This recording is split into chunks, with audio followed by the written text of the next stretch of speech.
Welcome to Reese Smith Jr. Field on the campus of Middle Tennessee State University, where today we're going to play for the state championship in Division I Class A. It's Decatur County, the Panthers, taking on Eagleville, the Eagles. Welcome to baseball, everyone. I'm Mike Keith with Willie Donick, and this was one we kind of expected. Two teams that have had very good three-year stretches. Decatur County, back-to-back state titles. Eagleville, their third straight state tournament appearance. Ought to be a really good matchup. It should be an excellent matchup. Two great teams for sure. You mentioned Riverside with the success they've had for sure. They're a great story this year. And Eagleville has been eliminated by these guys before. They're looking forward to this challenge. Let's look at our keys. First of all, for the visiting Decatur County Riverside Panthers, and it's pretty simple. They got to pitch, and they need the big hits. Well, when you get this far and you've won as many games as they have, they just want to continue with the formula that's been working for them. They've had great pitching throughout the last several seasons. They want to have that continue today. And for Eagleville, they've got to get the big performance from the pitchers. Once again, they've got a capable man on the mound, as we'll talk about.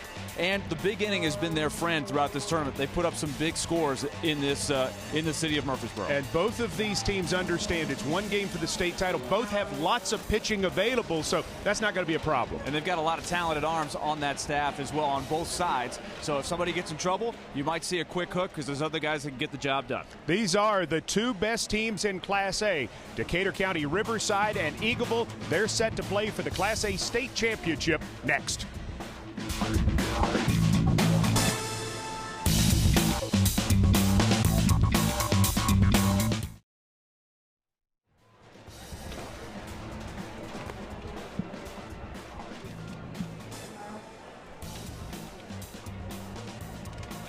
Eagleville takes the field, ready to start this Class A state championship game from Murfreesboro.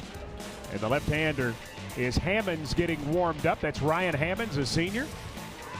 And we'll set the defense for you.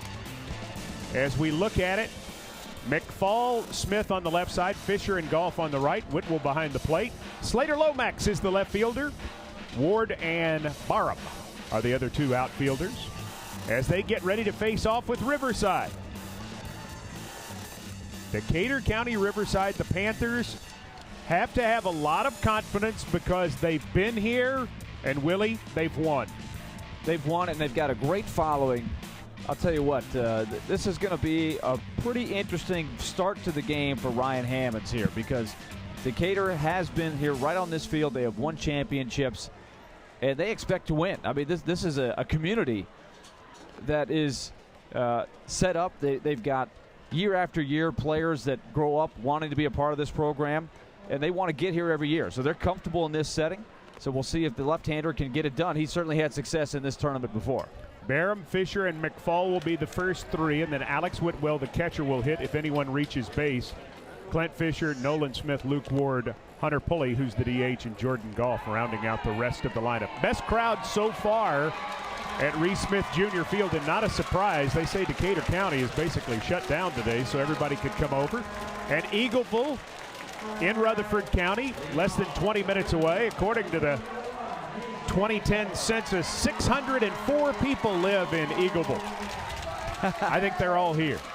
Hammonds winds and fires, and we are underway. Austin Wilson, the center fielder, is the hitter.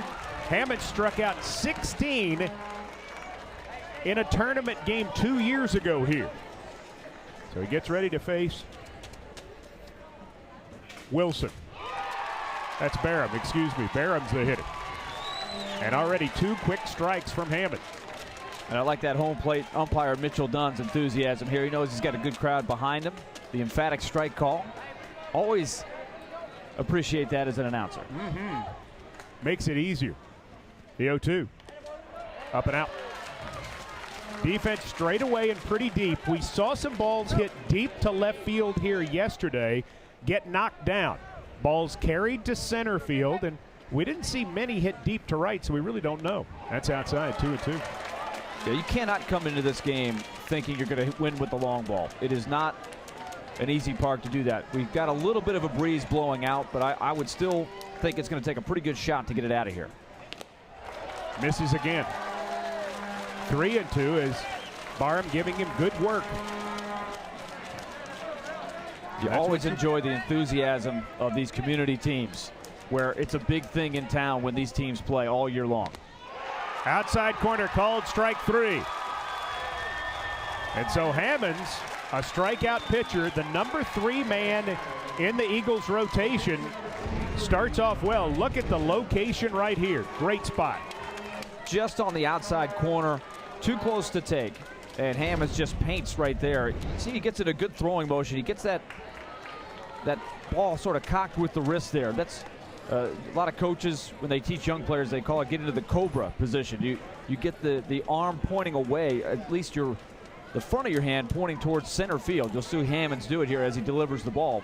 And it gets you some good arm action when you come through and follow through towards the plate. Ryan Fisher takes the first pitch for a ball. He's the pitcher today for Riverside. And now he's taken a strike. It'll be Fisher, but plenty of arms available for Decatur County. Nolan Smith, we think, would be second if they have to use a second pitcher. And for Eagleville, they have, because they have thrown 3 straight complete games, they have almost a full complement of pitchers available today. And that could be a luxury in a championship game of double elimination. Swing and a miss. Counts 2-2.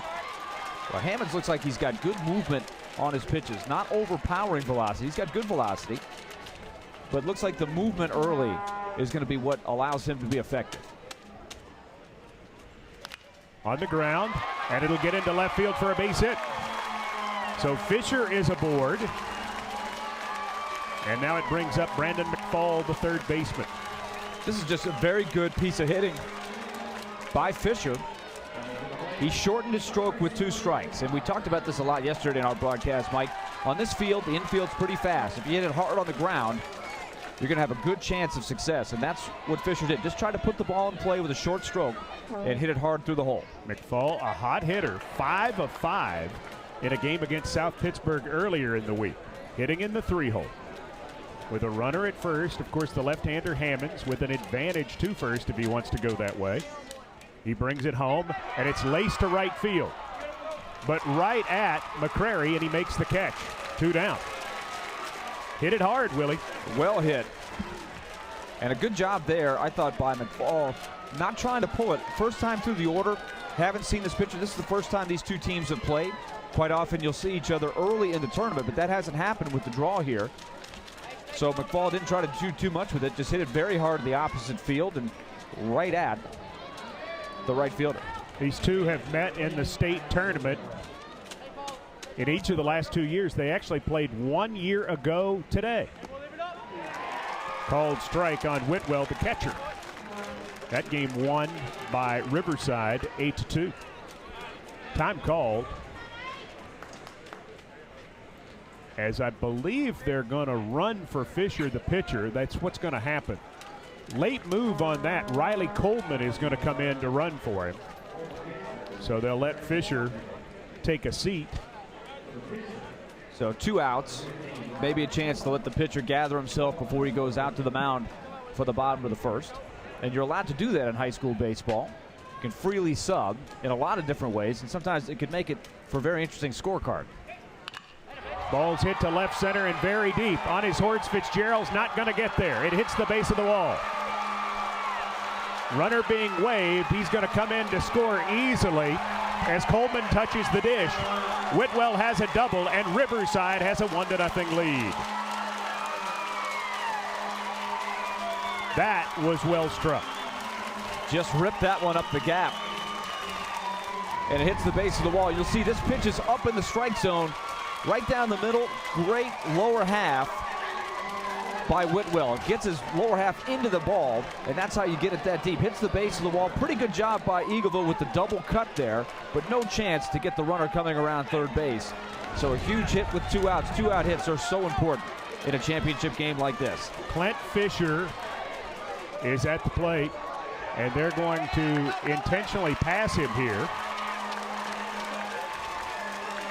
And so he heads down to first. And it makes it first and second with 2 down, and Nolan Smith, the shortstop, comes up. Pitch is low. Couple of big hits in the inning. Fisher and Whitwell. Interesting stance by Nolan Smith. First of all, I like the old school with the no batting gloves, but has his hands a little more forward than most hitters, but watch, he'll get him in a hitting position right here. Fouled out of play. 1-1 the count. Your stance, everybody normally just does what's comfortable. That's what's fun about imitating batting stances that you see a lot when you're growing up watching major leaguers. But if you watch, most good hitters get into the same hitting position when the ball is coming in. Whatever gets you to that trigger position. Swing and a miss at a breaking ball, 1-2. That was good downward action there by Hammonds with that curveball. Needs a big out here, limit the damage, let his team come in and get a chance to hit. Just 1-0. Riverside in front. Eagleville trying to keep it in position. High with that one. 2-2.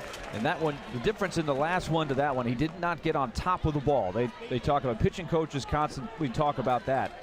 To get good downward action, you've got to get that elbow up, get on top of the ball, get that good rotation. That one kind of spun. Breaking ball off the end of the bat into center field. Racing back and having it go over his head is Wilson. Ball carried better than anybody thought. 1 run in, 2 runs in, and it's going to be a double for Nolan Smith. Did not look like it was that well hit, and I think it fooled Smith, or Wilson, I should say, the center fielder, as he just didn't get back quickly enough. That one carried. Gigantic back-to-back, sandwiched around the intentional walk, 2-out doubles. And I think I agree with you, Mike. This ball is carried pretty well. The wind might be a little bit more of a factor than we thought. It's a good swing. Gets the meat part of the bat on here. Wilson gives it a good run, gets a glove on it there, but his angle is just maybe a step or 2 off. That was a tough one to judge because of the carry. Luke Ward, the center fielder, takes a strike. 3 runs on 3 hits already in the first for Riverside. The folks from Decatur County very pleased at the start. In the dirt. Swing and a miss. We mentioned this at the top, Mike. In a championship game, when you do have some good options in their bullpen, at what point do you start thinking about making a change? That was a good pitch there. Hammonds, maybe it's just a case of settling down. He's got good stuff. On the corner, called strike 3. So a strikeout looking to begin the frame, a strikeout looking to end, but in between some real damage. 3 runs on 3 hits. No errors, and 1 man left on base after a half. Decatur County Riverside leading over Eagleville 3-0. And that is exactly what Eagleville did not want to have happen. It's a good pitch to end, though, and maybe this gets Hammonds into a bit of a groove as he hit a good spot. Well, the curveball is going to be a key pitch for him, as we've seen in the first inning. Threw a lot of them, and he threw Ward 3 of them to get the strikeout. Just maybe went around the outside corner, and that's what you call painting the black. So he got out of the further damage, but clutch hitting there by the Panthers to get off to a good start. Ryan Fisher on the mound, a successful career he's had. Right-hander who started the offensive output for Decatur County Riverside with a single. He's a senior. Here's the starting lineup. You see how they will set. Pulley, the DH. Lomax, the left fielder, will not be hitting. Ryan Smith is the man of the hour because he's already been staked to a lead. And the way the pitching's been for Riverside, well, they've been awfully good all year. And they have been deep in this spot. And that has really been the secret to their run. Lots and lots of pitching over the last 3 years. So looking. Austin Wilson leads off. Boyette, Smith, Morton if anybody reaches. First one's high. Austin Wilson in the win over Huntington yesterday, 3 for 4, 3 runs, 2 runs scored. Swings and misses there. Well, the good thing for Eagleville here, they'll be confident that they can put some runs on the board despite Riverside's pitching. Eagleville's scoring a lot of runs in this tournament. Swing and a miss. Well, their whole thing, and this is what head coach Travis Moore emphasized, we've got to stay loose and focused. And I'd say that's especially important right now after Riverside's first inning. 2-2 the count. So far early with Fisher, you can see he's got that short, quick arm action. He's got a good slider. Hit in the air to right field. Barham circles under it, makes the catch for out number 1. Brings up Cameron Boyette, the catcher. And Boyette trying to get something started in front of Brian Smith. Brian Smith, one of those Eagles that we could see pitch today if Hammonds continues to have difficulty. First offering to Boyette is low. Going to be even hotter today than it was yesterday. Upper 80s yesterday. Today we get into the 90s. 2-0. It's going to have an effect on these teams, especially the teams that play later in the day. I would agree. That's on the corner. Home plate umpire Mitchell Dunn at first, Gary Maxwell, Robert Hill at second, and Tad Roberts at third. Those are our 4 umpires today. Breaking ball, popped, foul territory right side. Let's see if Goff has a play. He does indeed. Nice catch. That's a very nice play there by Goff. Going over, the key, especially on a field like this, it's got a pretty good amount of foul territory. You've got to get over to the line, find where the fence is. Find the fence while you follow the ball. Watch Goff. He's going to take a look, sees he's got room, and if anything, he went too far, which is good. You get to the fence, and then you can work your way back. That's a tough play for a first baseman. Goff did it very, very well. Brian Smith, the hitter, takes a strike.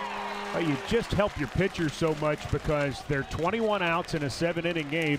You just got him one that he probably didn't expect as you made a tough play in foul territory. It's out of play off to the right. Quickly 0-2 on the third baseman Smith. McCrary would get a turn if Smith can reach. Well, both hitters so far have hit the ball the opposite field, and that's what they're going to have to do against Ryan Fisher. Fisher looks like his plan so far, work the outer half of the plate with the fastball and then throw that slider that breaks down and away. Little chopper to short. Smith up with it and throws him out. So after 1, 3-0 Riverside leading Eagleville.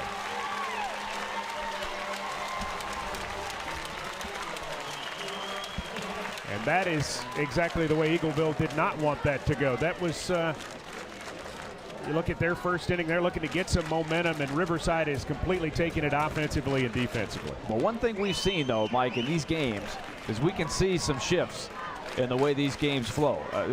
Now, right now, you got Riverside fired up. They've got their crowd here. They're into it. They're off to a great start. But last couple days, we've seen some big swings in the lineup.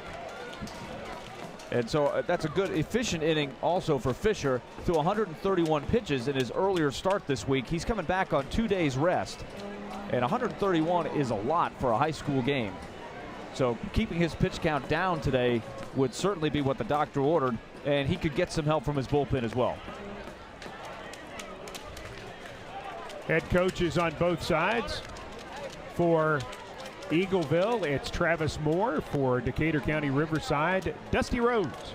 Of course, Dusty Rhodes has had a lot more than normal as far as dealing with things this year. Many people familiar with Riverside's story. They were here a year ago.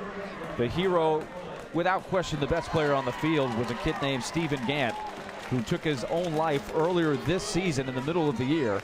He's done a tremendous job working his way through that. And, of course, everybody thinking about him today as they try to win another championship. Hunter Pulley, the hitter, fouls one off. And Gant just dominant on the mound and as a player in the field. It's just pretty remarkable. It says a lot about the program. They've been able to get here without a player of that caliber. There's a strike, quickly 0-2. And, of course, beyond that, Mike, just the emotional weight on everybody. Everybody, I'm sure, still grieving in that town. such a sad story to deal with in the middle of the season. Fouled off, remains 0-2. Well, the loss of a young person is about the saddest thing there is, period, and to have it happen in that way just adds even more. The grief process, very difficult. And a lot of these players are obviously very close with him, so not something any teenager should have to deal with. And it just illustrates how tough those teenage years can be. You'll see some Gant 29 jerseys sprinkled throughout the crowd here. They certainly remember him. The 1-2. Chopped foul as Pulley just hanging in there. It's Pulley, Jordan Goff, and K.J. Barham. 8, 9, and 1 scheduled to hit in this inning. Very important now for Hammonds to settle down and get in the rhythm. Needs to get the leadoff man, and he won't. Pulley right back through the box. And here comes Jordan Goff, the first baseman. Made that outstanding defensive play in the bottom half of the first in foul territory. And now the left-hand hitter going to step in against the lefty Hammonds. You've got the bottom of the order up here, and we'll see if Riverside decides to play for a run. They're getting good swings right now on Hammond. It is lefty-on-lefty matchup. Swing and a miss. No thought of the bunt there. No, it was clearly not going to be a bunt, was it? Aggressive swing. That was looking to make it 5-0. Outfield pretty much straight away and deep. Inside with the breaking ball, it's 1-1.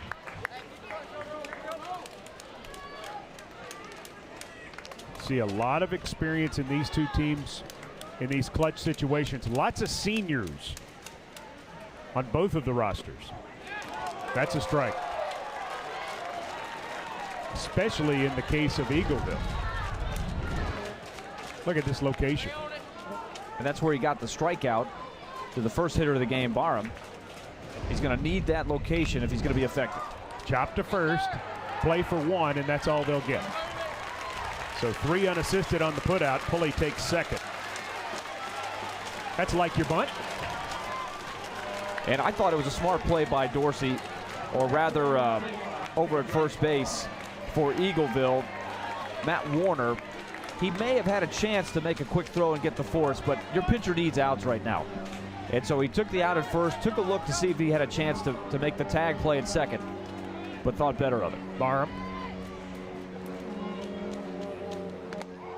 takes outside, struck out looking his first time. So he gets another look here at Hammonds with a runner in scoring position. Hammonds having to work very hard already early in this contest, having allowed 4 hits. On the corner for a strike. Very generous outside corner, but if you're Hammonds, keep working out there. Now that you're getting that call a couple of times, you want to see if that hitter will start to chase. Sure. Why not take advantage? Slight foul tip. 1-2. We'll play at 11, 2, and 5 today. The AA championship game, Spring Hill against Good Pasture, and AAA Arlington against Bearden. Busy day at MTSU's Reese Smith Jr. Field. Barham thought about it but held up. Well, that's what we're talking about, where you get the call on the outside corner, then you see if you can get one to break away from that outside corner, way out of the strike zone. Barham did a good job of laying off.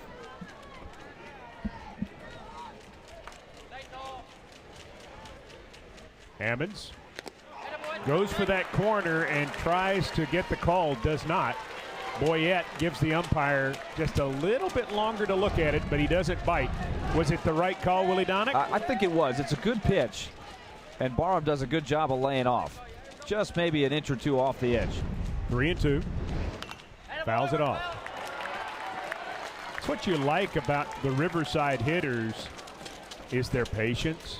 And you look at how many pitches each one seems to be seeing. It's 4, 5, 6, 7, 8 pitches is how it feels already.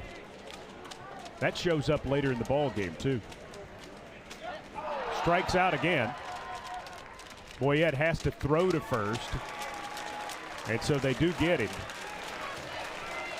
And Barham chased a bad pitch there, but that was maybe a bit of a surprise. The 3-2 breaking ball, gutsy pitch there by Hammonds, and it was effective for him. But, Mike, we've seen 6 teams now on this field during these championship days, and I would have to say I'm impressed by the approach, the hitting approach by all 6 teams. You don't see a lot of players that don't have a good idea up at the plate of what they want to do. They're well coached. Fisher, the Riverside pitcher at the dish, takes a strike. Had a single his first time. They pinch ran for him, and that runner scored. The first of 3 runs for the Panthers. Turned on that rather quickly. Foul ball nearly took out several of his teammates. Counts 0-2. They get a little deeper for him. As you can tell, he's a guy with some pop. Hammond's trying to work out of a slight jam. He has 3 strikeouts to this point, but he's allowed 3 runs. In the dirt, good block by Boyette. Count 1-2. Excellent eye by Fisher, not offering at what was clearly a ball. You can see here, Boyette doesn't use the textbook style there. You need to sort of get the 5-hole closed, if you will, but still good glove work to block it. It was effective. They always teach you to go down with knees together and really almost don't play like that. You don't necessarily have to put your glove down. You can just let your body be the blocker, but Boyette was confident. Hit in the air to short center, and that's going to drop. The run is going to score. Fisher is 2 for 2, and it's 4-0 Riverside. Mike, you hit on the key to that play a couple pitches before. When you've got a guy with the power of Fisher and you got a pretty spacious outfield by high school standards, you have to play the outfield a little bit deeper, and this is just too long of a run for Wilson. This ball's up in the air for a while. You see the shortstop McDougal going back hard, but neither guy has really a chance to get that. Just a perfectly placed ball by Fisher. McFall lined out to Morton, the right fielder, his first time. Hit it hard, though. Pitches outside. Do have a pinch runner again. It's Riley Coleman, who scored a run last inning. This couldn't be working out any better for Riverside so far. They're building it, and they've planted the seed with the power they've had. I mean, it's forcing Wilson to play deeper in the outfield. McFall fouls it off. Count 1-1. Whitwell would get a chance next. He hit the base of the left center field wall last inning, driving in the first run. Drove it a long way, so you're getting into the meat of that order. Hammonds needs to get out of this thing. Trying to go the opposite way. McFall lines it out of play towards the track center. There'll be a lot of action over there today. It's already going on. Another busy day. Yes. One thing of note here, Mike, all of the RBIs by Riverside have come with 2 outs. You like the clutch hitting. Pitch is low. Counts 2-2. Doubles by Whitwell and Smith back in the first inning, and then that 2-out hit by Fisher. Well, they're earning it outside of the intentional pass. No walk so far for Hammond. Swings at 1 in the dirt, and he's tagged out by Boyette to end the inning. So 4 strikeouts, 2 in each frame for Hammonds, but 4 runs on 5 hits overall, and Riverside leading over Eagleville 4-0. For Eagleville, vital that they get something going offensively here in this frame, Willie Donick. Still plenty of time. You want to keep your cool, but you want to chip away at this thing. You want to send a signal to Fisher that you can score off him. You don't want him to get into the groove to where he feels like he's just going to mow you down all afternoon long. This Eagleville offense is capable, as we know. You see the Panther crowd there. Extremely supportive. You mentioned it earlier. Youth league games, everything that's supposed to be going on in Decaturville is, or rather Riverside in Decatur County, is just not really going on right now. There's not much happening. I was there earlier this month and went by the school. It's on Highway 641. Their baseball complex is really special, and obviously they've got those championship, I guess you'd call them plaques up, something you'd be very proud of. But you can understand why, if you're playing in those youth leagues, you want to grow up to be a Riverside Panther. They They have something going on, and when that happens in a community, it sort of feeds on itself. It builds. It makes it easier for the coaches because they don't have to look around for players. They know that players are on the way up. They want to play for you. But that's an honor. You want to be a program that people want to play for. David Morton, who threw a complete game yesterday in the 11-2 win over Huntington, is at the plate. He's the right fielder, batting cleanup, and he takes a strike. And the same thing for Eagleville. They've had it in that community. On the ground, right side, that's going to be a base knock. So the Eagles have their first base runner, and that's a good thing for them as Matt Warner is on his way to the plate, hitting in the 5-hole. We talked about the approach of the Eagleville hitters. In the first inning, 2 of the 3 hitters hit the ball to the opposite field. Morton follows suit, hits one very hard on the ground, and gets himself a base hit. So a good start to the inning for the Eagles. Fisher working from the stretch. A little high with that one. 1-0.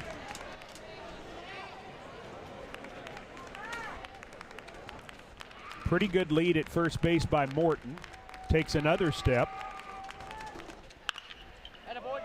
Warner fouls it off on the right side. Nearly takes one of his coaches out. He got a piece of him. Not sure if that's Richard Bolden over there coaching first, but he got one. Chipper Jones took one the other day for the Braves and still has not returned to the lineup, so it might have a little bruise over there. Showed some good cat quickness, though. Nice breaking ball, swing and a miss.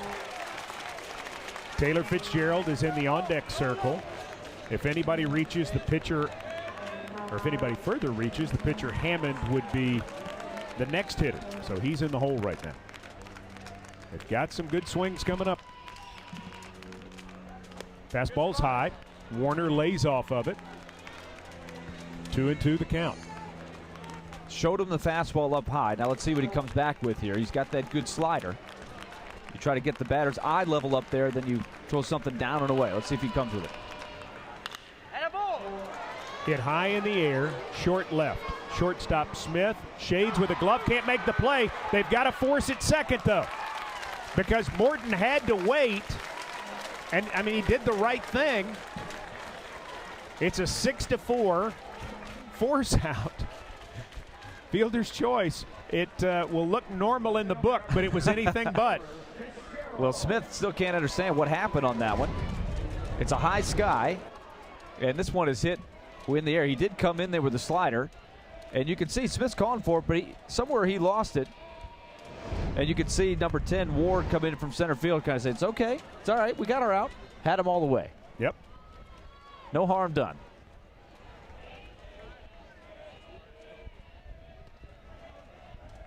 Fitzgerald at the plate has taken a ball. And now he's taking a strike. 1-1 the count. Fitzgerald, 2 doubles and a home run yesterday in the win over Huntington. So he's a hot hitter. Shows bunt, pops it up left side, but foul. I'm guessing because McFall was playing back so far, he thought I can bunt for a hit right here. No question bunting for a hit at this point. And it's good to plant the seed there if he's comfortable bunting. And you do have the third baseman, McFall, back behind the bag. So if you can drop one down, you got a good chance. In the dirt, 2-2. Still just 1 out in the inning. Warner is at first. After Morton was forced at second. Fouled off.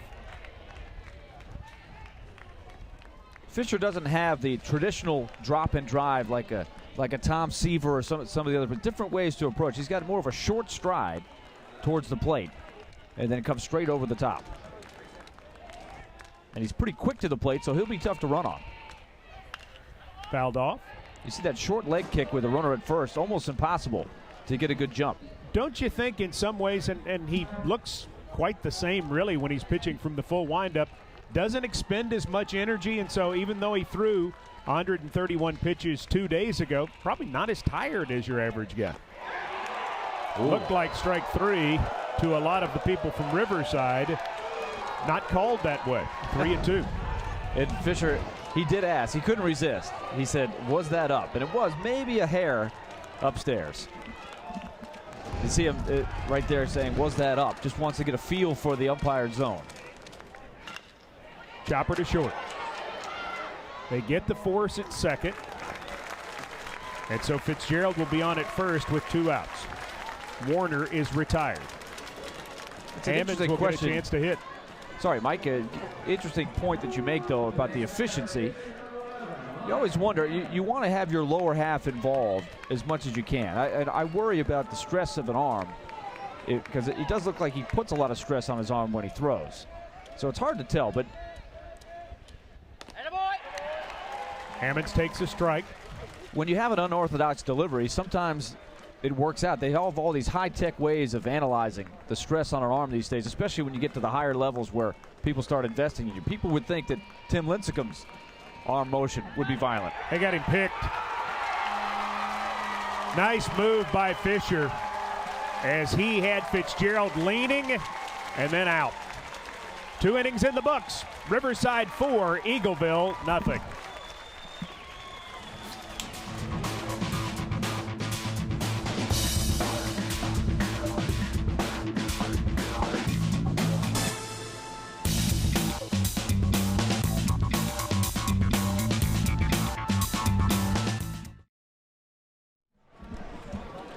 A pickoff ends the second inning for Eagleville, and a nice job by Ryan Fisher to make the move. Now, let me ask, does he get a signal from his catcher, you got to go?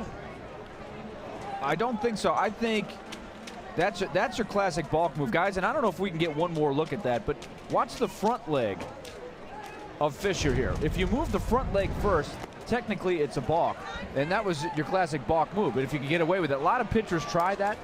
And if they don't call it, you go with it. But you're thinking to yourself, Hammond's probably not running on the play over at first base, or rather Fitzgerald. So there's no reason to get picked off. But when you see that front leg go and you're trying to get out for that secondary league, you can get fooled. And he did. Indeed he did. And then pretty good quick feet to get a fast throw over there to give yourself a chance. Alex Whitwell leading off the third as Hammonds starts him off with the ball. It'll be Alex Whitwell, Clint Fisher, and Nolan Smith, 4, 5, and 6 for the Panthers. A little bit high, 2-0. When you're at first, you're watching the pitcher's feet. If the back leg moves first, he's coming over to first. If the front leg moves and you're trying to get a jump, that's when you take your secondary lead. Pitches outside. All right, now watch the front leg. Yep. See, that's a pretty good balk move, and I say that as a compliment. And that's because that's a tough thing. It happens so fast, it's hard for an umpire to see it every time.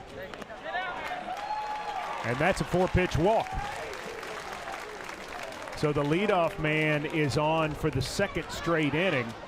And now, I don't think Eagleville can really wait around. And they know this with Hammonds, and so what are they going to do? Yeah, you can't wait forever. There is no tomorrow. This is the old saying. When you get to a one-game winner-take-all, I think he's letting Hammonds know right now. Got to have it. And right now, nobody throwing in the bullpen, but he's got position players available. Well, Nolan Smith. And I do wonder if Smith got a chance to throw in the bullpen, or rather. Yeah, maybe maybe Brian Smith. That's what I meant to say. My fault. We got a lot of Smiths in this. We do have. I wonder if he got a chance. Sometimes a guy will run down between innings and get a few tosses in when you're playing in the field and you know there's a chance you'll come in. Some guys just go old school, say, give me the ball, I'll go in the mound, get my 8 tosses, and I'll be ready. This is Fisher. 2-0, so 6 straight balls to open the inning for Hammonds. By the way, running at first base, sophomore Clay Moore for Riverside. He's running for Whitwell, the catcher. Clint Fisher looks at another ball. And I think if he doesn't get him here, I think you might have to make a move. You just cannot afford to have a big inning. He'll be taken all the way here. Strike call. And that wasn't 100%. That was hit the corner, but not a clear-cut strike for sure. Do you have Fisher take here? No, I think you let him rip here. Doesn't matter. Another walk. And so Moore to second. Fisher to first, and they're going to have to make a move. The head coach, Travis Moore, knows he cannot wait. And he's going to bring in the right fielder, it looks like. Or at least the right fielder is, well, Hammonds will go to right field, and Morton will come out. Well, McDougal is going to come in from short. Hammonds will go to right, and I'm guessing Morton's going to go somewhere in the infield. They don't want to take their cleanup hitter out of the lineup, so yeah, Morton's grabbing an infielder's glove as Jake McDougal will get ready to throw. Unfortunate for Hammonds. It had some pretty decent stuff at times. Struck out 4 in 2 innings. So he had the capability, but just lost the command there to start the third. And of course, the 2-out hits were the key. I mean, he's just a pitch away from getting out of both the first and the second innings without any damage, but could not quite make the big pitch when he needed it. And that's where you got to credit the Panther hitters. McDougal, the number 2, Brian Smith, the number 1. Some would say that they're 1A and 1B, and Travis Moore headed back to the dugout, making a decision he did not want to make in the top of the third. What you wanted, dream sequence, is Hammonds takes you all the way. Well, you have to have a feel for how a Jake McDougal can come back. He's pitched earlier in this tournament, as you mentioned, and it's not easy to come back on 1 or 2 days rest, and that's what you're dealing with here when you pitch 7 innings. So who can do it better? Some arms recover faster than others, and everybody wants to come back. It's the championship and all that, but sometimes if your arm's tired, you're not going to have the same movement and same action on your pitches.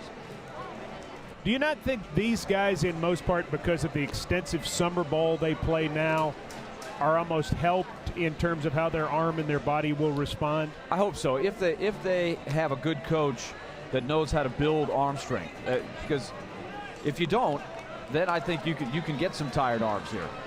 I think there can be some variance, but I think there's a lot more sensitivity to that than there was years ago. Would you agree? I would. I think there's a lot of awareness that, hey, we can ruin some really good kids' arms here at an early age if you throw them too much. Morton has gone to third. Smith has moved to short. And again, Hammonds is the right fielder. McDougal pitching now to Nolan Smith. Didn't really want to, but did. 0-1. Good fastball there by McDougal. He's bringing it. He could use a double play ball here. First and second, nobody out, down 4-0, top of the third. McDougal outside with that one. Looked like Smith might think about laying down a bunt. Was he just trying to get a look, or was he really going to do it? 1-1 the count. Well, Smith hit the big double his first time up, so he's swinging a good stick. He does bunt at it and missed. Gave the offer. Dusty Rhodes, he knows Nolan Smith's capable of making a better decision than that. You hate when you give one away there. Now you got 2 strikes. Now watch, he'll lace a double here. He'll get off the hook. He better. Struck out. Boy, good slider there by McDougal. Big out for Eagleville. They needed that in a big way. Luke Ward, the center fielder. He's going to look at the slider there. Good down and away. Chop third base way foul. Hey, you love a slider that starts off at the knees, because as a hitter, it is so hard to see that it's going to make that bend when it's at that point. Looks so good, and then it's not. You know, it's funny, too, when you're up at the plate and you're supposed to sacrifice, there's that guilt that's in your mind when you're not able to get the bunt down. He did not go. Counts 1-1. It's hard to move past it. You know, sometimes there's a hitter up there that says, I don't want to bunt. Why are you making me bunt? And you almost want to not put it down just so you can hit. But when you're trying to do the right thing for your team, you feel guilty. Ball laced to deep left field, and it is gone. Adios. Luke Ward will touch them all. And 4-0 has become 7-0 Riverside. He gave it a big, big ride. That was a power stroke by Ward. Luke Ward turned on that ball. That ball hit one of the iron supports on the football stadium. Got out of here in a hurry. I think you're talking 400 feet probably. Over 365, but to carry that much further behind the wall, watch the swing. Compact.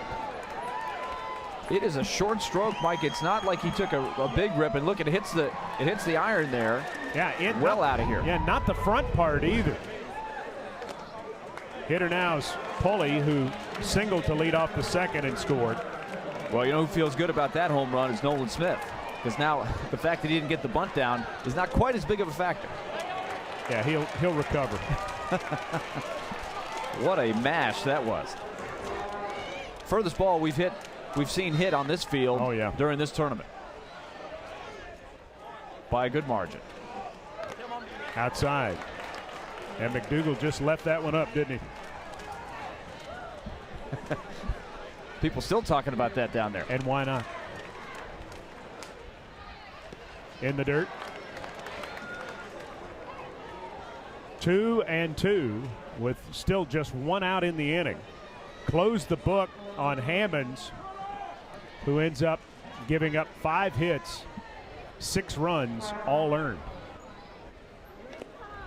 Outside. A tough break for McDougal. Comes in, gets the strikeout, and now he's got to reset mentally here, because you know he's still stinging from that home run ball.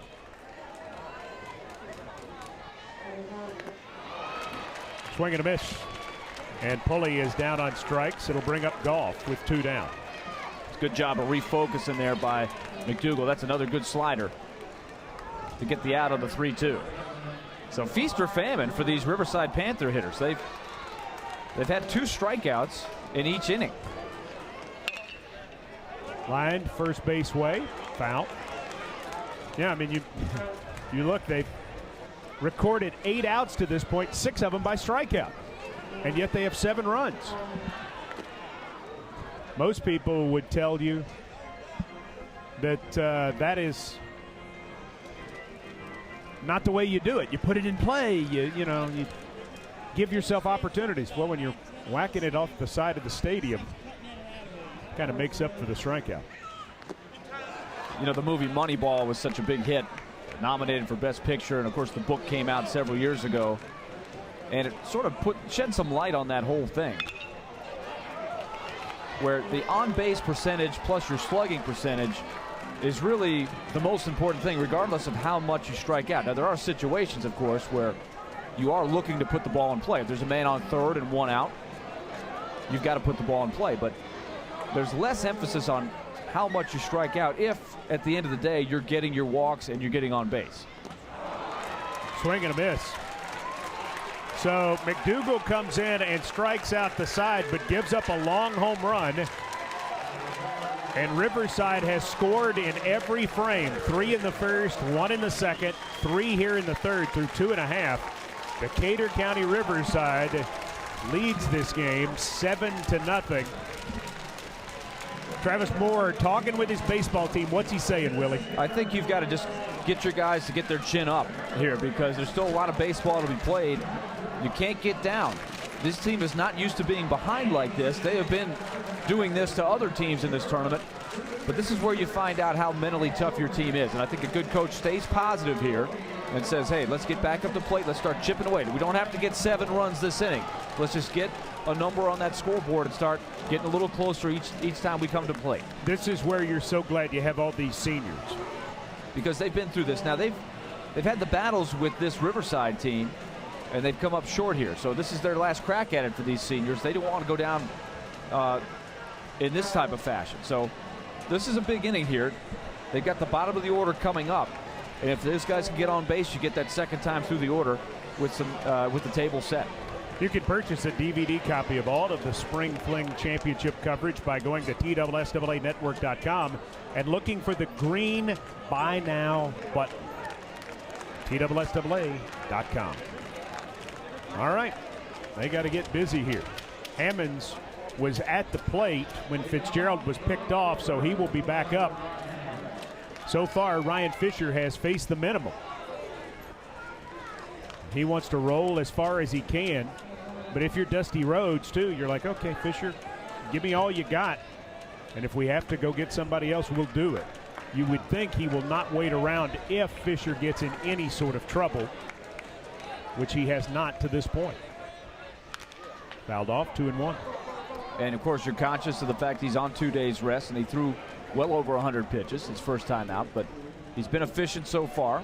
Throwing strikes, has not walked a batter. I think that's the most important thing when you have a 7-run lead, is challenge the hitters. Missed there, 3-1. It really hadn't gotten a good swing on him yet. The hit by Morton was a seeing eye single into right, not sharply struck. 3-2. Hammond's taking a rip on the 3-1 there. That was a good pitch by Fisher, ran it away from him. Full count offering. Into center field. Ward drifts back as he finds the baseball and gloves it for out number 1. Here comes McDougal, the pitcher, for his first turn, as they reset the defense. The big gap in right center, and they move the center fielder in. Swing and a miss. Fisher has not recorded a strikeout yet.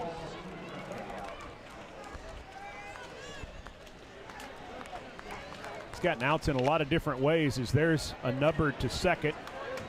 Clint Fisher will throw him out. He got a fly out to right, a pop out in foul territory to first, short to first, a ground out. After a single, the unusual fielder's choice that the shortstop Smith couldn't find. They picked up the baseball, though, and threw to second to force Morton. A pickoff. Swing and a miss by Dorsey, the second baseman. And in this inning, a fly out to center and a soft ground ball to second. So done it all different sorts of ways. He is getting good movement on his pitches, throwing strikes. I'm guessing, we should have double-checked this, but Clint and Ryan Fisher are related in some way. Senior and a sophomore. Here's one coming back at us. Got a nice play by a young fella. Yeah, played the hop very well. He did. You did a nice job playing the carom yesterday. Thank you. In the game that you did not broadcast. Thank you. That was more self-defense. Fouled out of play. 1-2. We were joking about it in the game we did in the morning, that we were going to get a ball in the press box. And in the booth. In the second game, when you weren't in the booth, you had one right at you. Curveball, swing and a miss by Dorsey. So there's the first strikeout by Fisher, and it puts an exclamation point on a great third inning for Riverside. After 3, they lead 7-0, and they are just, I think, suffocating Eagleville at this point. Offensively, defensively, pitching, whatever. They're not giving them a chance to get anything going. I think the important thing there in that inning was that Ryan Fisher came right at the hitters. He did fall behind Hammond's 3-1, but he challenged the hitters there. When you have the momentum, you can't afford to get behind, get the ball, get it going, and let the momentum help you. It can be such a big thing. If you're taking a lot of time between pitches, or if you're throwing and you're putting guys on base with walks, that's how you let a team back in. But he went right after the 7, 8, 9 hitters there, got himself a quick inning. And now the Panthers are really in position to go in for the kill. They've got a comfortable lead here, but they're one big inning away from putting this game away. Yeah, not only just going right at him, but the pace at which he works. I always loved it, and still in following baseball, when you got a lead, hey, pitcher, work fast. Keep your guys up, keep that pace going, and sort of stay on the other team. And you know, it's a little thing, and it's just a preference, but I think time in, time out, you see how effective that is. I think that is a very important point. I agree. So now third time through the order for the Panthers. And here's one of the few guys that has struggled a bit at the plate in Barham. 0 for 2 with a couple of strikeouts. takes a strike there as he gets his first turn against McDougal. Jake like to get him 1-2-3 here. Haven't been able to do that yet as Riverside has scored in every frame. It'll be Barham, Ryan Fisher, and Brandon McFall. Under the chin, 2-1. I don't think intentionally. And now if you're the Eagles, the important thing for McDougal is the same thing. You want to have a good inning, challenge the hitters, throw strikes. And another base runner. He struck that solidly. It bounds away from the center fielder. Barham's going to go for 2, and he's going to make it because the throw's offline. So that's going to be a single and an error. And Barham heads up, and heads up by the first base coach too, Willie. This is tremendous base running right here by Barham. If you're the hitter, you've got to come out of the box hard. This is what Barham did. Now he's watching the center fielder. As soon as he sees that bobble, it's not a big one, but he turns up the gas and jets his way to second base. That's a great job. If you're just cruising and you're not thinking in terms of a double, he doesn't go to second base on that after that bobble, but he was anticipating the bobble. Ryan Fisher, the hitter, takes the ball. That's a great point because 9 out of 10 times that only ends up being a single, and it doesn't end up being an error. Usually the guy running is just going to take a wide turn and then head back. That's good coaching. Way inside, gets away from the catcher Boyette. Barham will take third. And to see how big that base is there, that Barham, instead of being at second after that pitch, he's on third. And now that gives you a lot of additional ways to get him to the plate and add to the lead. Yeah, because still nobody out in the frame. 2-0 the count. You figure Fisher's going to get a pitch to hit here. The idea is get it in the air. On the corner, 2-1. Barham with good speed at third. We just saw that.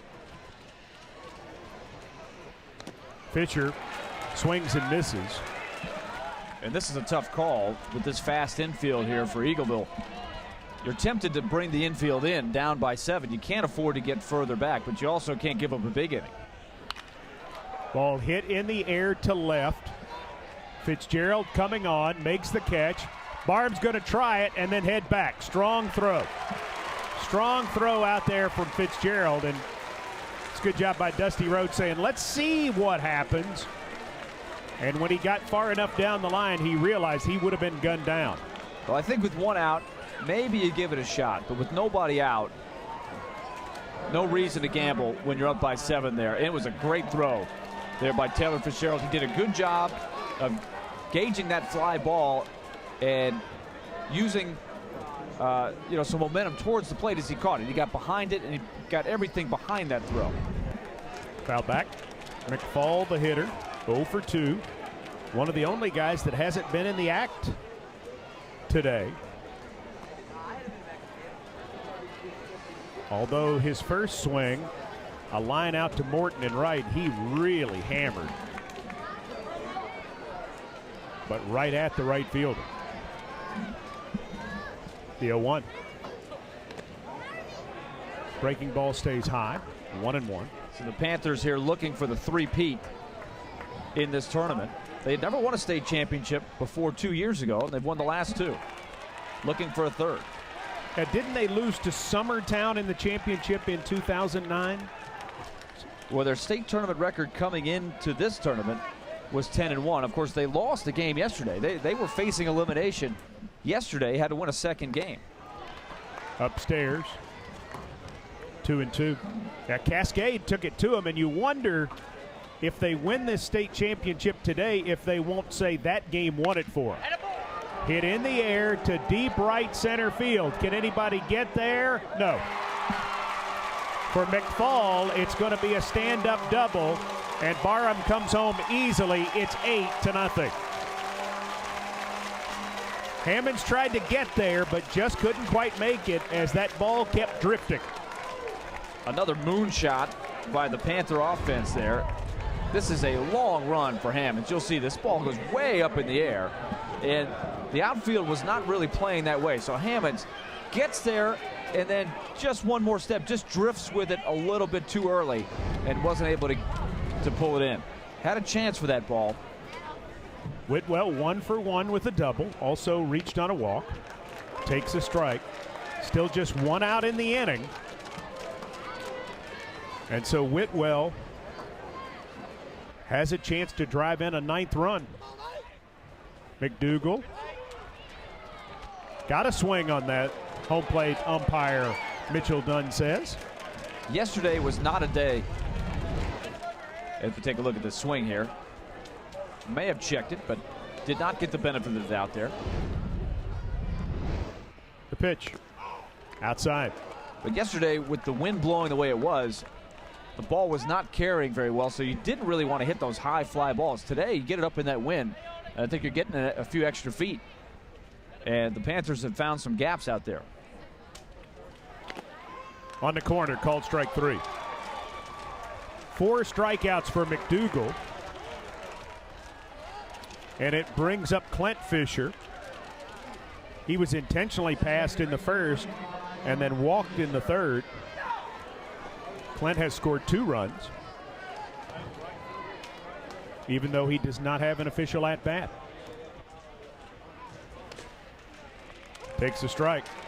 McDougal working hard out there. You have to give him credit. He's really going after it. That's ripped into left field, but right at Fitzgerald for the out.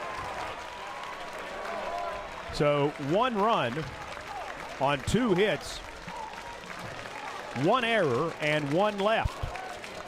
We've played 3.5. Riverside now leading over Eagleville 8-0.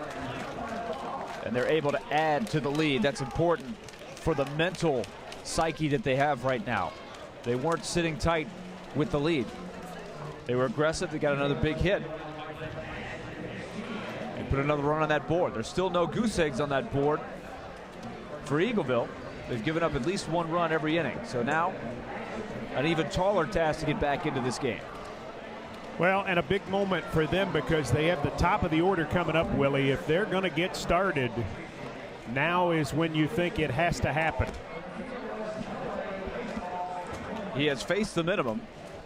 Has Fisher. Just gave up the base hit in the 2nd inning to Morton, and then promptly picked off Fitzgerald later as he reached on a fielder's choice with that good pickoff move. It'll be Austin Wilson, Cameron Boyette, and Brian Smith due up. David Morton will hit if anybody reaches against Fisher, who's been staked to a big advantage here. If you're Dusty Rhodes and you're the head coach, kind of what are you thinking right now? I think right now, if you're Dusty Rhodes, you're just wanting your pitcher to go out there and do what he's been doing all year long, and that's challenge the hitters, throw strikes.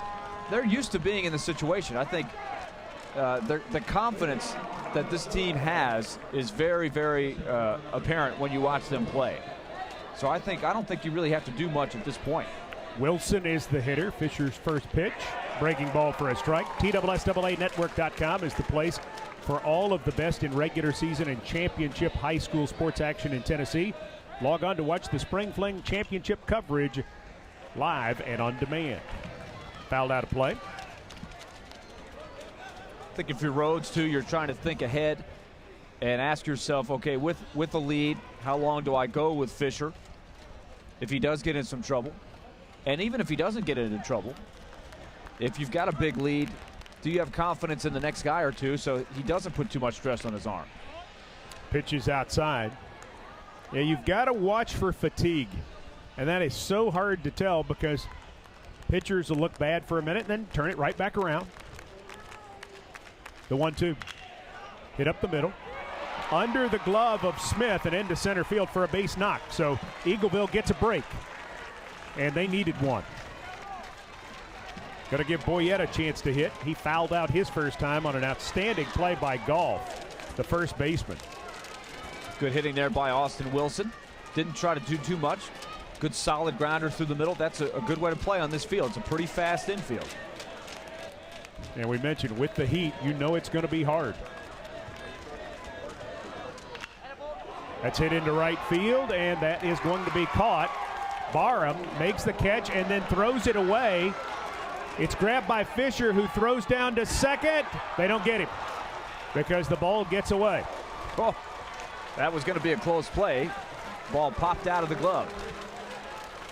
Well, they were very lucky because the ball looked like it was going to go into the dugout. Instead, hit the facing, and we'll take a look at it right here. I thought this ball was going to drop in for a hit. Inside-out swing by Boyette, and good positioning by Barham. He gets a good jump. Now here comes the throw. He's going to airmail it over the first baseman's head. And yeah, it did hit the fence in front of the dugout. And he's fortunate because if it goes in the dugout, is it 2 bases or 1? Does he go to third if it goes into the dugout? That's a good question. I have to check the ground rules on that. What we do know is there is an error charged on the throw, because that was how Wilson ended up getting to second. So Wilson is at second. Brian Smith is at the plate with a 1-1 count. And this is the first runner to get into scoring position for the Eagles. And now you've got the middle of the order coming up. First time Fisher has had to work this hard. Fouled out of play. Going to hit up on top of the roof of the press box here. Smith just chased a pitch here. He's a very good hitter, hitting in the 3-hole there. You don't want to help out the pitcher like he did right there in Ryan Fisher.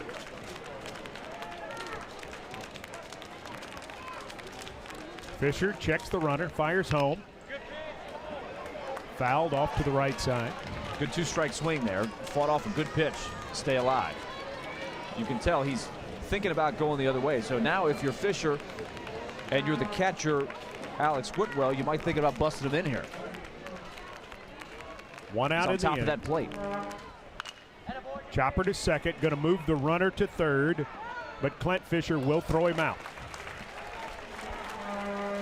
So runner at third, 2 down. They will gladly give up an advancement of the runner for an out with an 8-run lead. 8-0 in the bottom of the 4th, in a big situation for Morton, who had one of the 2 Eagle hits. And that hit came leading off the second inning. He was later forced at second. You always like when you see a pitcher like Fisher. He may not have his best fastball day because he threw so many pitches on Tuesday, but you see he's got a good feel for pitching. He's working inside and outside, locating well. That's just low. Well, he's throwing strikes. I mean, it's from the 6- and 7-year-olds to the major leaguers. If you throw strikes, you give yourself a chance, and that's what he's done.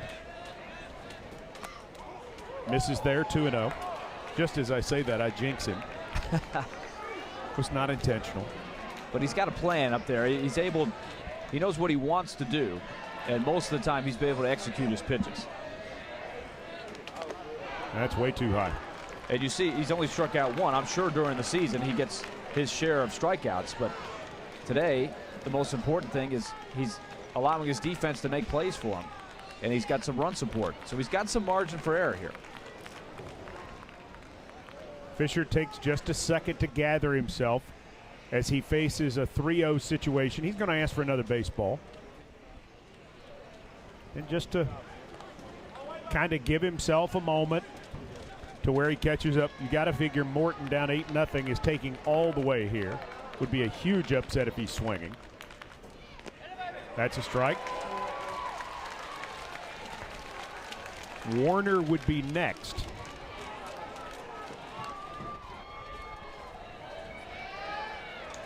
Fisher's 3-1.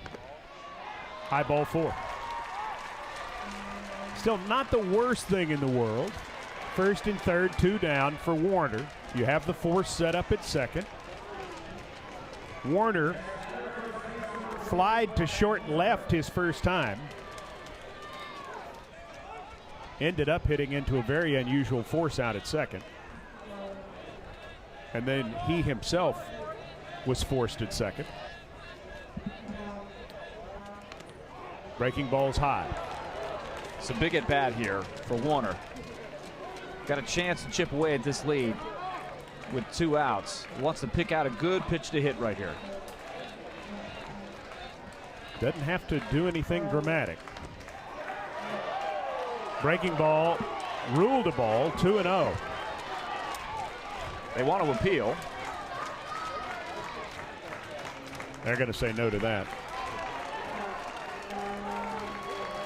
And they do. 2-0. Not going to get that appeal. Panther fans getting behind their pitcher, who's just dealt a strike on the corner. Fisher just took something off of that one, just wanted to get one over. So now Warner's got to look for his pitch here. Still ahead in the count. Let's see what Fisher throws here. Let's see if he challenges him or throws the breaking ball. Through the breaking ball, and it is hit to center field. Looks like it's going to be caught. And it is.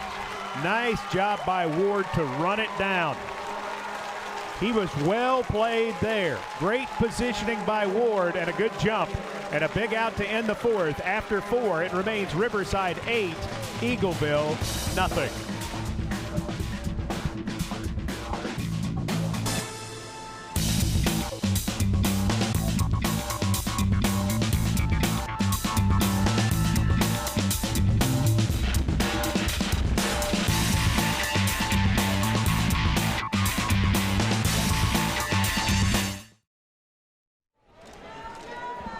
TSSAA is the place for all the best in regular season and championship high school sports action in Tennessee. Log on to watch the Spring Fling Championship coverage live and on demand. McDougal back out, and he's pitching to Nolan Smith to begin. As we play in the top of the 5th, Smith hits it to right center. Long run for Wilson, but he's able to get there for the out. Wilson feels good about that one. The center fielders have done a lot of running today. You just saw Ward to end that last inning make a nice catch. The ball is carrying, the wind's gusting. There's been a couple that have just gone outstretched or just eluded the outstretched arms of some Eagleville outfielders, which has made a big difference in this game. You mentioned the 2 out hits. Really, if it's just a game of inches, as they always say. A big out here and there, this is a much closer game. Luke Ward hit a long 3-run homer off McDougal a couple innings back. He's in there right now. 2-0 count. Should get a good pitch to hit right here. Takes something off of it, does McDougal. It's 2-1. Let's look back to the 3rd. And this is one heck of a tape measure shot. You can see gets his arms extended there. That pitch was not down the middle. I was impressed with the way he got the hands out. That pitch might have been on the outer half of the plate. On the corner, 2-2. Just a gigantic 3-run blast. He crushed it. Breaking ball fouled into the Panther dugout as Ward scatters his teammates. 2-2 it remains. Looks as if we may have a pinch hitter due next. Alec Weiss has moved into the on-deck circle. Ward swings at a ball way outside. Another strikeout. And quickly 2 up, 2 down. Another slider here by McDougal. You'll see it right here. Gets the late break. Comes in looking like a fastball, then bends away. And Ward says, wait a minute. Not supposed to do that to me. I just hit a home run. A little revenge for McDougal there. And he continues to pile up the whiffs since he came in. That's 5 Ks. Doing a good job. Here's Weiss. Left-hand hitter. Sophomore catcher replacing Hunter Pulley in the lineup.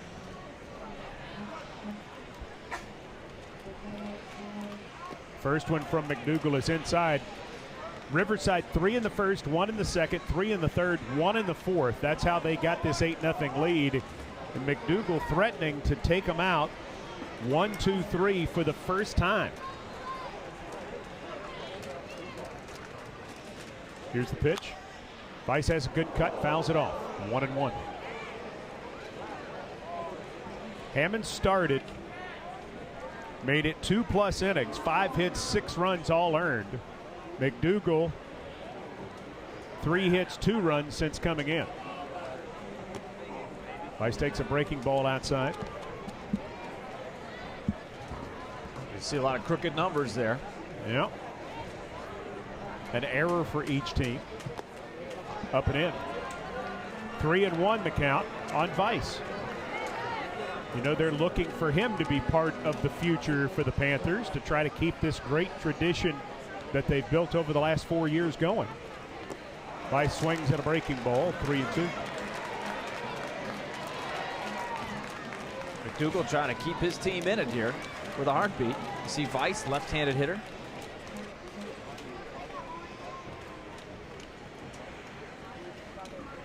Vice strikes out.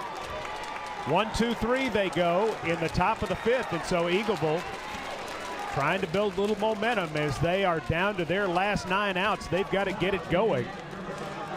And the other thing that they know too is 8-0 becomes 10-0 at some point. This game ends, so they have got to make it happen and make it happen now. You're feeling the pressure, and yet you have to take it one batter at a time. It's a very hard combination in championship baseball play. I agree, and the other thing I'm looking for here too is to see if Ryan Fisher tires at all. I didn't think he was quite as sharp in the last inning, and they had some pretty good swings on him. And so let's watch this closely as he goes into his 5th inning of work. He's done a tremendous job today, just on 2 days rest after throwing a very taxing game in the first round. Of course, this Riverside team going for their 3rd consecutive title, and they played a doubleheader yesterday, so you do wonder about fatigue here. So if you're Eagleville, you're looking for rays of hope. It's a couple things you think about. Well, if you're Eagleville, you're thinking, okay, we need a 3 or 4 run inning. You know, we need to make this 8-3, 8-4, and see if we can climb back in it, knowing that if we get there, we're back within range. McDougal has settled down and has pitched pretty well. And they start with Fitzgerald. Reached on a fielder's choice and was picked off his first time. Fisher delivers one, hit up the middle. Smith up with it. 1 pitch, 1 out. That's exactly what Riverside wants and exactly what Eagleville didn't want. Well, that's the importance of throwing strikes to start off the inning. When you got the lead, just challenge the hitter and let him get himself out when you've got a good defense. That was a good looking play there by Smith.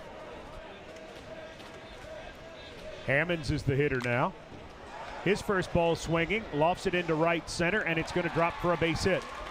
Ward has to play it off the carom. He thought about trying to lay out. He's mad at himself now. I think he feels as if he took a poor first step towards it and he should have caught it. When you're a kid, you always want that diving play. You want the opportunity. Now, he probably makes the right play, all things considered. Up by 8, you don't want to give a team life by turning a single into a triple. But he's probably sitting, well, you know, I think I could have had that one. McDougal takes a strike from his opposite number, Fisher. Runner at first, 1 down.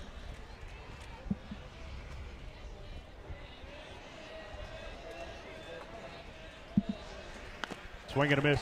You know, one of the things I've noticed is the fan base from Decatur County following Riverside. I don't know that I've ever seen a group that has more different baseball T-shirts. That is really something, isn't it? Swing and a miss. McDougal's gone. It's really fantastic. It shows the support. They've got, you know, it's like one for every day of the week. Here's this championship we've won. Here's this tournament we've won. It's pretty strong. McDougal strikes out at a pitch on the outer half, bringing up Dorsey. Right, they've got gold ones, white, blue. On the ground right side, through the hole into right field.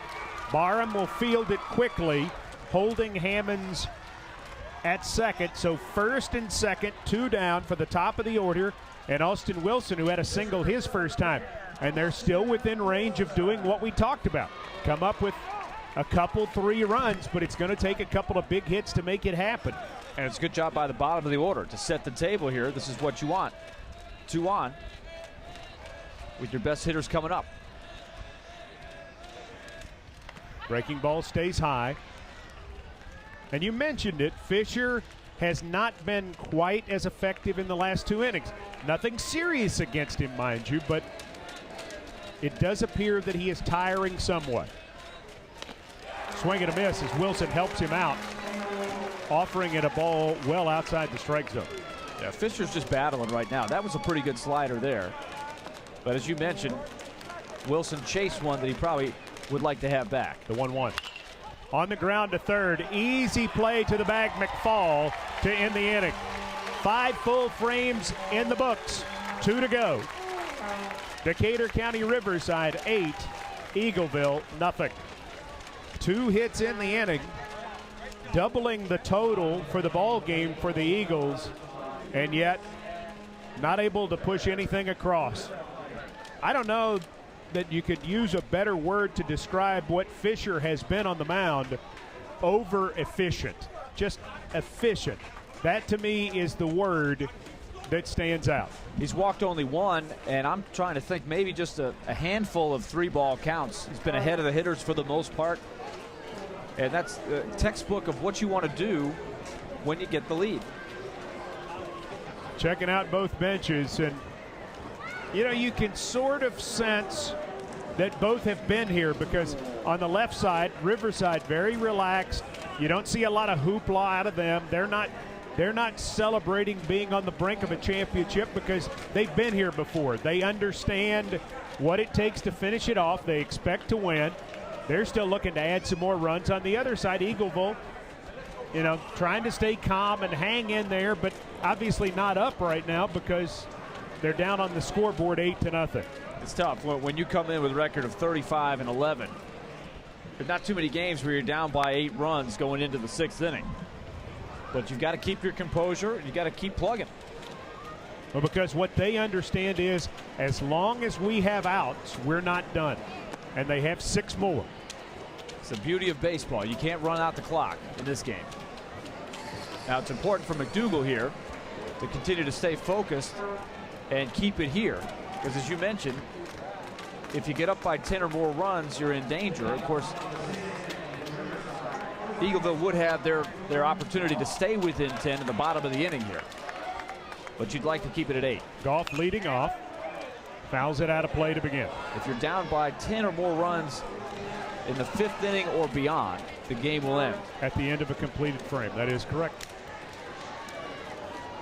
Even in the championship game, that is the case for those that might be wondering. Like us, we were wondering before the game if that rule was still in effect. So we went and asked. And it is the case. 8-0 right now. Eagleville, and if you're for Eagleville, you don't want to hear anything about that. But it does loom, which is why you've got to hold them at bay. The 2-1. Goff hits it to first. Nice play by Warner to the bag himself, making the out. So that's pretty good. That's 5 in a row retired by McDougal. Well, he gave up. He's only given up 3 hits since he's come in. And one of them was a double that was a catchable ball. It was a hit deep, but didn't get any luck from his defense there. So he's done a pretty good job. He did give up the home run, which is the big blow. Barham singled and scored his last time. He's 1 out of 3, takes a strike. The other thing, too, in fairness to McDougal, a guy used to being a starter. And I'm sure he's relieved at different points in his life, but a little hard to do that. And sometimes it takes those guys an inning or two to get in their flow. 1-1. Barham watches it go inside. 2-1 the count. On deck, Ryan Fisher, the pitcher, who's 2 out of 3. McDougal fires, fouled out of play. Nearly got his head coach. That photographer down there, too, lined up with the lens. Sometimes you don't realize how close that ball is coming to you. Woke everybody up down there. By the way, great job by our crew today, working hard in the heat. Hang in there, big man. Stay alive down there. That's right.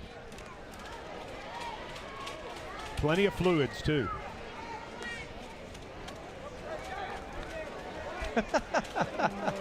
I tell you. That is the look. Now, right there, that's what you want when you got a triple header. You take measures early in the day, and you pace yourself. Strikeout. They say he went around. And so. Now, let's get another look right there. Now, let's just take a look at what we got. You're exposed to the sun, so you got the double umbrellas going. Yeah, he's got it all. He's got the towel over the head. with the headphones over the towel. Can we get a look at our cameraman down the right field line? Fisher takes a strike. I mean, you can't do it any better than that. That's a trained professional, ladies and gentlemen. 1-1 to count. Got to know the job. And today the job is stay cool. Stay cool. Stay in the shade. And if you don't have shade where you are, you take measures. Double umbrella.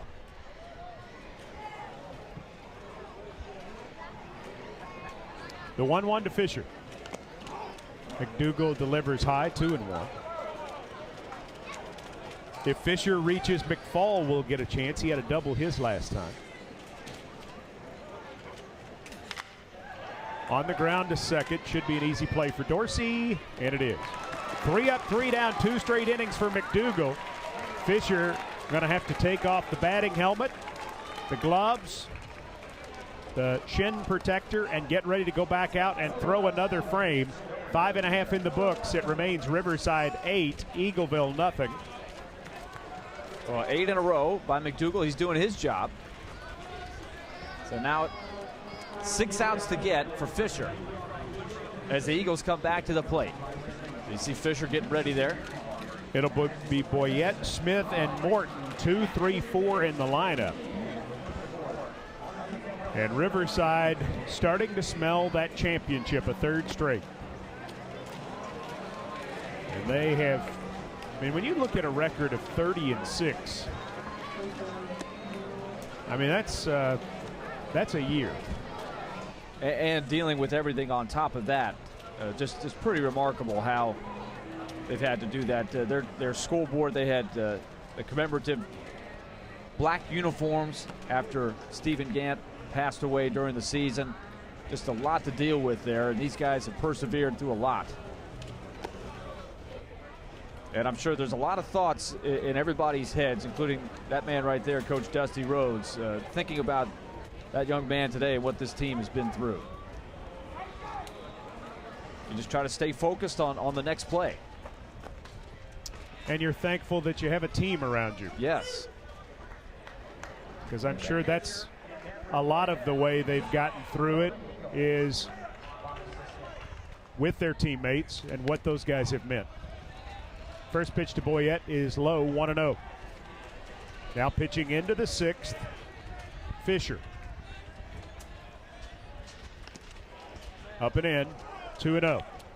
And Riverside has not warmed anybody up in the bullpen. So they're pretty confident right now that Fisher might be able to finish this game. Well, with the 8-0 lead, you feel pretty good about it. And what we know is there's the pitch, breaking ball hit to short. Smith, 2 hops, throws it over. 5 outs to get. What you know, too, because Riverside did not score in the top of that frame, we're going to go the full way now. And so with that being the case, in other words, no 10-run rule, you've got to think about what you're going to do during the 7th, and maybe you want to keep him, see how far he can get in the 6th. And then if he does that, you play it by ear. Smith takes a strike. Anytime he's gotten in trouble, he really has been able to hang in there to where you don't get that far in your mind of, okay, do we need to start thinking about taking him out? Hit into center field, and this is going to drop under the glove of Ward. It'll be run down by Barham, but it's going to be a double for Brian Smith.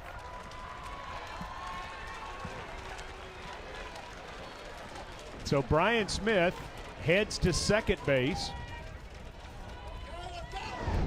Well, you remember the last inning where Ward had a chance maybe to attempt at a diving play, made the right play of playing it on a hop. This one, he decides to get in between. You know, in his mind he's thinking, do I dive, do I not? And he didn't do either, really, and overran the ball. He got in no man's land, and I think the play last inning may have had some impact on that. It's a good point. Morton, 1 for 1, a single and a walk, takes a ball. Warner due next. Fisher high. Fisher now tiring. You can tell just from his body language He's trying to hang in there and gut it out. And he has done a wonderful job today. Comes with a breaking ball for a strike, 2-1. And that was just the get me over pitch. Hitter may be looking for a fastball. This is the cleanup man. Morton's had some good at bats. Back off Fisher's glove. Smith with the bare hand throws in time. Travis Moore, the head coach of Eagle, didn't like that at all. He thinks Morton was safe. Fisher slowed it down for Smith, and they get the out. Well, this is a fortunate Karam, and Karam's back towards Nolan Smith. Good bare hand. He makes a great play on this ball, and I do think he beat it when you get down to it, but it's a bang-bang play. Great job by Smith just to make that close. And he gets the benefit of the doubt. Brian Smith takes third on the play. 2 down for Warner. Let's take a look here. We're looking at the head coach Moore, who isn't very happy because that was fouled off. Bottom of the 6th, still 8-0. Riverside over Eagleville. 5 hits for Eagleville.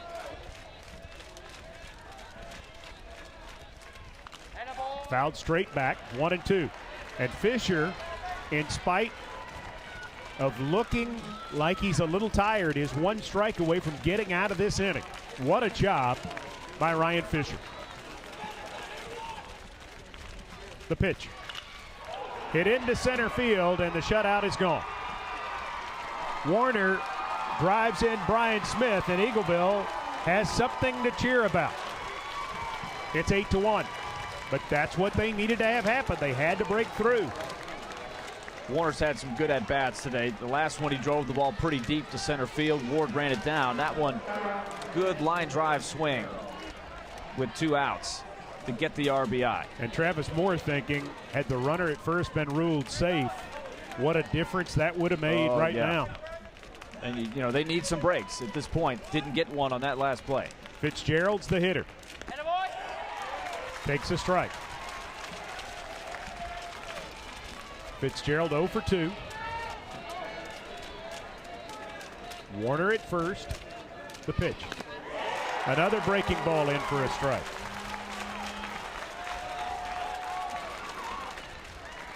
Outfield, straight away, not very deep. Fisher from the stretch. Breaking ball just missed outside. One of the assistants for Riverside thought that was strike 3. Had to bounce back to the dugout. That's up and in. 2-2. Well, a little purpose pitch there. Backing the hitter off the plate. Fitzgerald trying to get out over that plate. Fisher says, that's mine. Hit on the ground to short. Smith will go to second and end the inning. So Fisher has given up 2 hits in each of the last 2 frames, but only 1 run.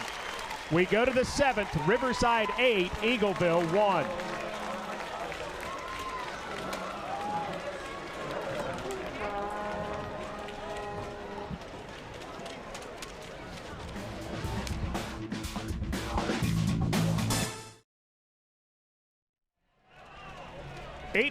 Decatur County Riverside leading Eagleville as we go to the top of the 7th inning. And we'll remind you that you can purchase a DVD copy of all the Spring Fling Championship coverage by going to TSSAA Network.com and looking for the green Buy Now button. TSSAA Network.com. Get your DVD of all the Spring Fling action. Speaking of action, we've had some in between innings.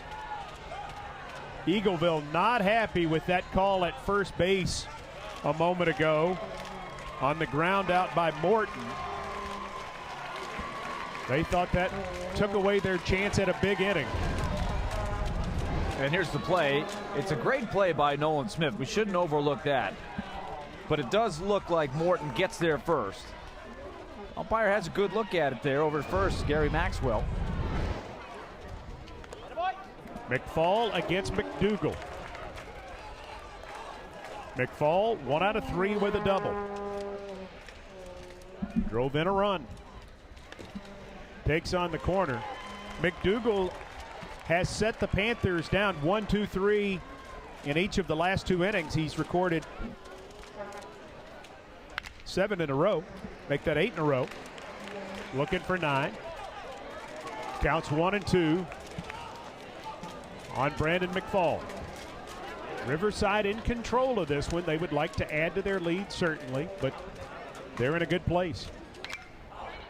Hit high in the air to short center. The shortstop, Smith, comes over and makes the catch. 1 down. That was a big league pop-up right there. Yeah. Alex Whitwell is the hitter. Whitwell 1 for 2. He has a double. But in some ways, as a hitter right now, I mean, you want to get a hit and make something happen, but if you're a Riverside Panther, you're thinking, let's get back out there and get those 3 outs and get a chance to touch that championship trophy. Yeah, I think you want to be aggressive at the plate right here if you're Riverside. You're not taking a lot of pitches, waiting around. 2-0, McDougal. Ball is hit high in the air to left center. Who's going to catch it? Nice running grab by Fitzgerald, who's had a nice game defensively out there. Couldn't tell, Willie, who was going to go get that one for a second. Looked like it might drop. Well, Fitzgerald has a long run here because the wind is blowing this ball towards center field, but he gets a good beat on it right from the get-go. You see Smith going out, but look at Fitzgerald calling everybody off. And a good job there to make the play.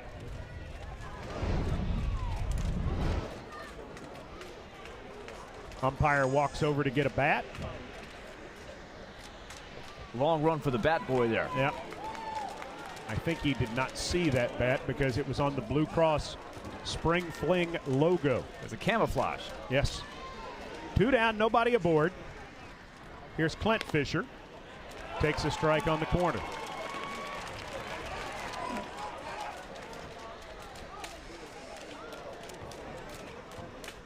McDougal sees Fisher line 1 right back up the middle for a base knock. And this was almost disastrous. You can't help yourself as a pitcher. Your instinct is to throw your hand up there and try to catch it. McDougal tries to barehand this ball, and it's hit like a rocket. We'll take a look here if we could get a chance. This almost hits your finger, and that we're talking about going on the DL if that happens. Absolutely, all summer. Nolan Smith is now the batter with a runner at first. Smith takes on the corner. In fact, his fingertips might get hot here. Now watch McDougal. His reaction is just to throw the hand up there, and then as soon as he does that, he's probably thinking, what was I thinking doing that? Touching the iron. Swing and a miss. 0-2. That was the first hit since the 4th inning for the Decatur County Riverside Panthers. There have been some pitchers famously that have had that happen to them that have gone on the DL. Kevin Brown comes to mind. Outside. The former sinker baller. He'd get a lot of ground balls back to the mound, but one time one caught him in the finger, broke it, was out for about 6 weeks. The 1-2 pitch. Swing and a miss. Smith not going to make a run at it. And so he's out. He's ready to go get in the field for one more try. The Riverside crowd comes to their feet as the Panthers gather in front of the dugout, as do the Eagles. This is it, ladies and gentlemen, for the Class A state championship. Eagleville needs a huge inning. Riverside needs 3 outs. 8-1 your score. 2 outstanding teams, and Ryan Fisher is going to go back out there. I like it. Send him back out. Give him a chance to finish what he started. Well, I think at this point, adrenaline's going to take over. You just saw Boyette there, the catcher, the leader of the Eagleville team, saying, hey, let's go down swinging here. Let's be focused. Let's have good at-bats, and you never know what can happen. Let's also tip our cap to McDougal, who really settled down and did a nice job. Did a very good job. And I think right now, you look back on this game, he's pitched so well, it's an easy hindsight, but maybe should they have gone to him a hitter or two before the way this went? but you definitely come in there thinking that Hammond is going to do the job. He was getting strikeouts, and then those back-to-back walks to start the third inning were a killer because they came around and scored on the big blow of the day by Luke Ward, the 3-run home run. 3 in the first for Riverside, 1 in the second, 3 in the third, 1 in the fourth. Eagleville's only run came in the 6th inning. It's 8-1, and it's 7-8-9 due up. Ryan Hammonds, Jake McDougal, and Taylor Dorsey. So here's Fisher starting the 7th with the ball. Some teams elect in the 7th inning when you're down by 7 to take until you get a strike. We'll see if the Eagles do that or do they trust their hitters. 2-0. Well, and if you are Dusty Rhodes, how much leeway do you give Fisher? Swing and a miss. I think when you send him out there, you're going to ask him to finish it. All right. Because adrenaline will take over here. I think you just pump those fastballs in there, mix in a slider, stay with your plan. He's only walked 1 hitter. Fouled out of play, 2-2. But the last couple innings, as we've said, he's had to battle a little bit more. They've gotten better swings on him. He hasn't been quite as sharp. So you do watch that closely. But nobody warming up. He threw 131 pitches on Tuesday. Nowhere near that today, I wouldn't think, would you? I think he's still probably under 100. Hammonds fouls that off. Hammonds a single, and he flied out to center, so he is 1 for 2. Now Fisher had faced the minimum after 3. That's fouled off. And then has had 2 base runners in every inning since. So he's had some work. But they just haven't been able to cash in that big hit, that big extra base hit. Called strike 3. Hammonds knew it too.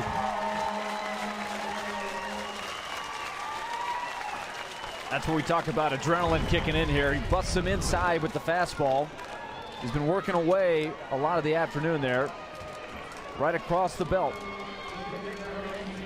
And Hammonds knew it. McDougal, the pitcher, 0 for 2. On the ground to second. Should be easy for Clint Fisher, and it is. And now they are 1 out away.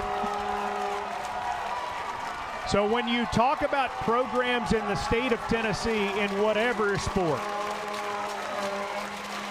and you think about where Farragut's been in baseball in recent years, and you think about the Alcoas in football and some of the dominant basketball programs, you got to win multiple championships in a row to get mentioned in that conversation as one of the elite. That's hit to second and through.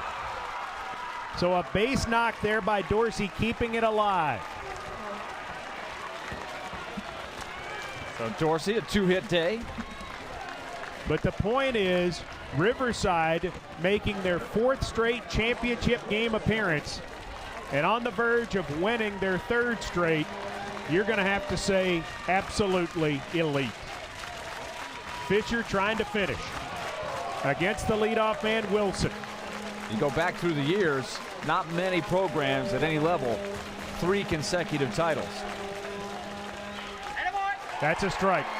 Particularly in baseball where you might get a pitcher or 2 that can carry you. He's there and he's gone. The great pitchers don't come through all the time, but the team effort to win 3 in a row is remarkable. Swing and a miss by Wilson. It's 1-2. It's rare. I mean, let's face it, it's rare. Crowd standing now. Fisher might have overthrown that one, trying to get about 10 more miles an hour and get it over with. 2-2. Gets the ball quickly, grips it, throws it, fouled off. Boy, you mentioned it. He's getting that ball and fired it. There's not wasting a lot of time. They put that number 1 down there. Just pump it in there. They're not holding the runner at first. Gonna go from the windup. Gonna go from the windup with the 2-2. A little high, 3-2. And so Dorsey will be running here. There he goes. Here's the pitch. Called strike 3. Decatur County Riverside, 3 in a row for the Panthers here at the Spring Fling. Those are your Class A champions in Tennessee. Riverside High School. And Dusty Rhodes and company, 31-6 now, have done it again as they have entered a new level. Somewhere on the bottom of that dog pile there is Ryan Fisher. Gutsy effort on 2 days rest to give him 7 strong innings. He goes the route, and Riverside is a three-peater. And you said it so well about the adrenaline taking over. He comes back with 2 strikeouts in the 7th inning after striking out just 2 in the first 6 innings. How do you explain that? Well, you don't. He just smells that finish line, going for the title there with all that's at stake. What an amazing year it's been for Riverside with all that they've dealt with. To win it is just a tremendous achievement. Well, and their beautiful baseball facility, they're going to have a chance to put up another championship banner. 2010, 2011, and now 2012. Your Class A state champions are from Decatur County. Riverside High School, the Panthers win 8-1.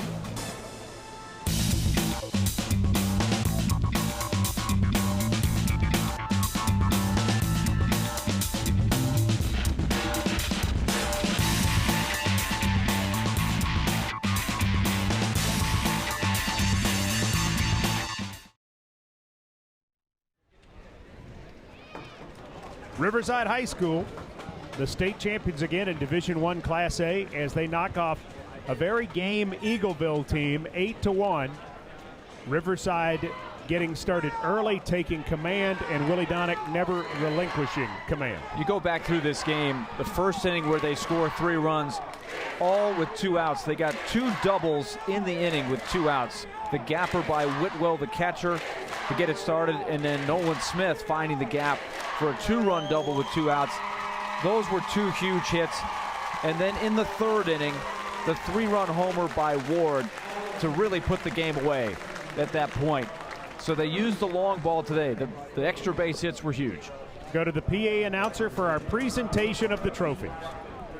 Travis Moore of Eagleville High School.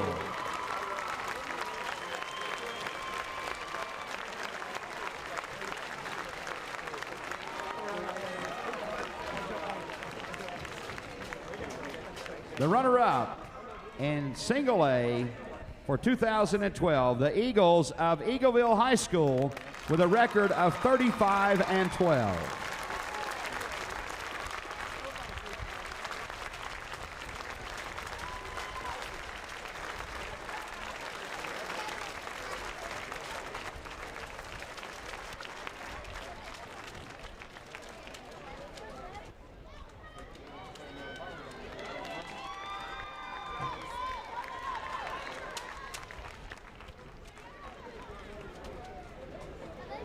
And now the presentation of the Champions Coaches Plaque to Dusty Rhodes, the head coach of Decatur County's Riverside High School.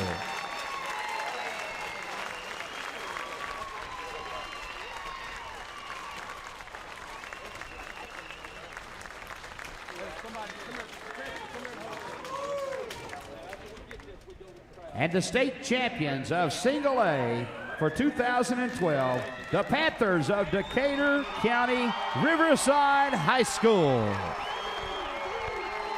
Their record, 31-6.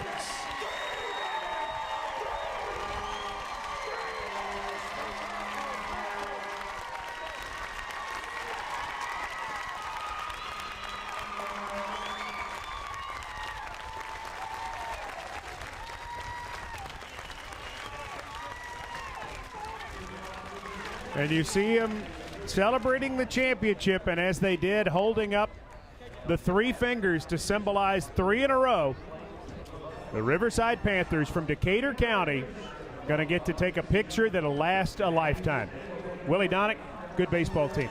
A very good baseball team, and what a great feeling it is. I mean, it doesn't get old. A lot of people play the game for a long time and never get to do one of those dog piles like they did there. I'm sure some of the upperclassmen here have done it a couple of times. It felt just as good that time. Well, they know how to take that picture. Look how quickly they got lined up and how sharp they look.